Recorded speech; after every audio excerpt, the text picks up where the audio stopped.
Thanks, Rick and Sue. Hello again. A sad day for music and movie lovers today with the deaths of Michael Jackson and Farrah Fawcett. We begin with a special report on Michael Jackson's visit to Perth, organised by WA's first billionaire. For the first time, Janet Holmes-A-Court reveals how she felt about the controversial star when he came to Channel 7 and how her late husband Robert did an amazing deal with the Beatles music. He was like a tiny, immature little boy who'd never had the chance to grow up.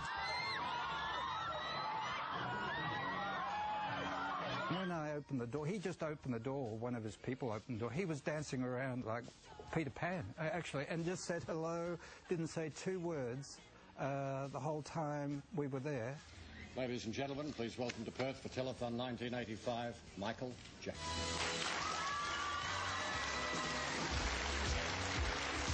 When the king of pop, Michael Jackson, came to Perth as special guest for Telethon 1985, he had little to say. It was wonderful. It was a wonderful experience to see all the children. I loved it. Very polite, extremely polite. I mean, as you know, he's never really spoken much on air at all. It'd be a thank you and yes, I'm okay, and that's about it. And even less to sing about. For the extremely shy, childlike figure, it wasn't a musical visit, it was strictly business. He couldn't sing and he couldn't dance because of the contracts that he had, and I can't remember whether it was Robert or me, but saying to him, Michael, you've got to do something. You've got to at least come on the set at the end for the big wind-up of Telethon, because everybody knows you're in Perth. Well, I'm happy to be here. Everybody has been so wonderful and so kind. It's worth the trip. It's a long flight, but it's worth it.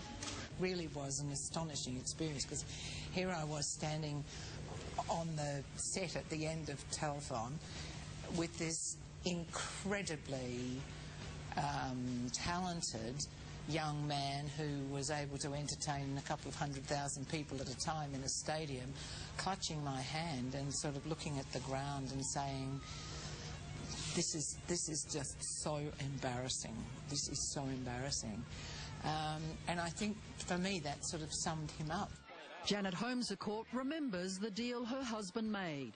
Robert Holmes-A-Court would sell the superstar a rare musical catalogue, including a Beatles collection. In return, Michael Jackson would fly to Perth for Telethon. Robert sold him the music catalogue that was in the company which we bought in the UK. It owned the Beatles music. It was a tough deal, negotiated by Holmes-A-Court's right-hand man, Bert Reuter.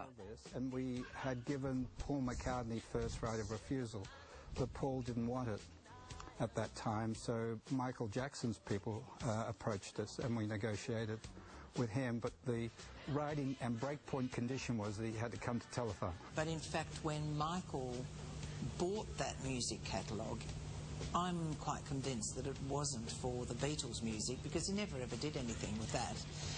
It was actually because what was politically incorrectly called, I suppose, the black music. It was the Nat King Cole and all those great American singers and dancers. Telethon's executive producer, John Crilly, had to make sure it worked. One of the funny ones was we had to have in his dressing room a very large glass bowl full of Smarties. And that we thought was, well, that's fine, he's obviously a bit of a chocolate freak, but we had to take all the brown ones out. It was a Telethon weekend Janet Holmes-A-Court will never forget, especially this Telethon garden party. Yes, and you would remember that too, Alison, where he was driven up to a parking space which was only about 5 metres from the marquee, and he was petrified on the walk from the car to the marquee, that the sun might get on his skin, because he obviously had started on his program of plastic surgery, which is very sad too. But he just was not capable of being in a room with 100 people and feeling comfortable. his social skills were sadly lacking, and I just keep saying over and over again to myself how sad that was. He was absolutely trembling and clinging on, and I don't say that it was anything special about me. It was just to cling on to someone for the security. I mean, I could have been a blanket. This is how his fans were used to seeing him.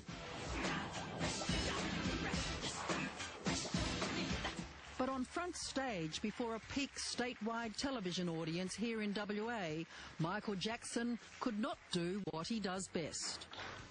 Michael, welcome to Perth, officially. We've had the Lord Mayor's welcome and the thousands of teenagers and youngies and oldies who gathered to see you today. You've had a pretty busy day so far. Yes, I have. The Peter Pan with a baby voice, only at ease with children. Hi. So sweet. Michael's a very famous singer and dancer.